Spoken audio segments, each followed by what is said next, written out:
Graphing inequalities. Here are some steps to graphing inequalities. Step 1. Solve the inequality for the variable. Step 2. Find the value on the number line.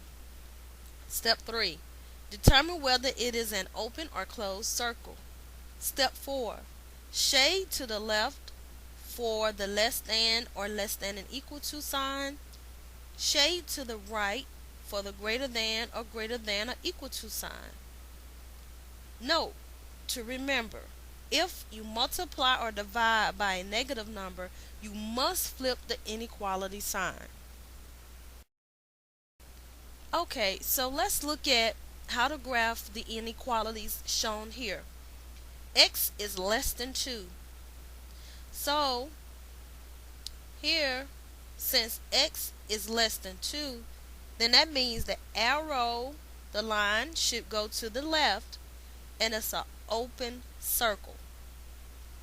For x greater than 2, the arrow goes to the right for numbers that are greater than 2, and it is an open circle.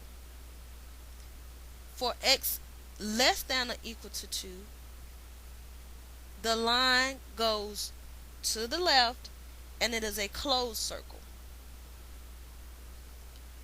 For x greater than or equal to 2, it is a closed circle, and the line goes to the right.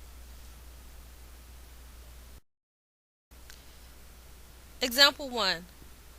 We want to solve and graph 3x minus 9 is greater than 0. So first we want to solve for the variable. To isolate the variable, we must add 9 to both sides, which will give us 3x is greater than 9. Now we want to divide both sides by 3. In doing so, we want to solve for x. Therefore, x is greater than 3. And our graph is an open circle on 3 and the arrow going to the right to indicate x is greater than 3. Example 2. Solve and graph negative 2x plus 6 is less than negative 4. Solve for the variable by subtracting 6 from both sides. So we have negative 2x plus 6 minus 6 is less than negative 4 minus 6.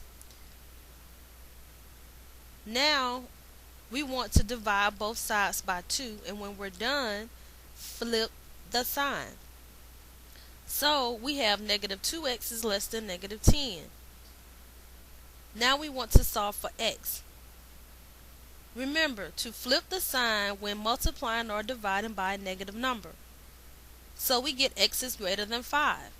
And the graph of that is a circle on the value 5 and an arrow going to the right to indicate the x values are greater than 5. Example 3. X over 4 plus 2 is greater than or equal to 1. We first start by subtracting 2 from both sides, which gives us x over 4 is greater than or equal to negative 1. Now we want to solve for x by multiplying both sides by 4, which gives us x is greater than or equal to negative 4. Notice that this time we did not multiply by a negative number, so therefore we do not flip the sign. And our graph is a closed circle on negative 4, and the line goes to the right.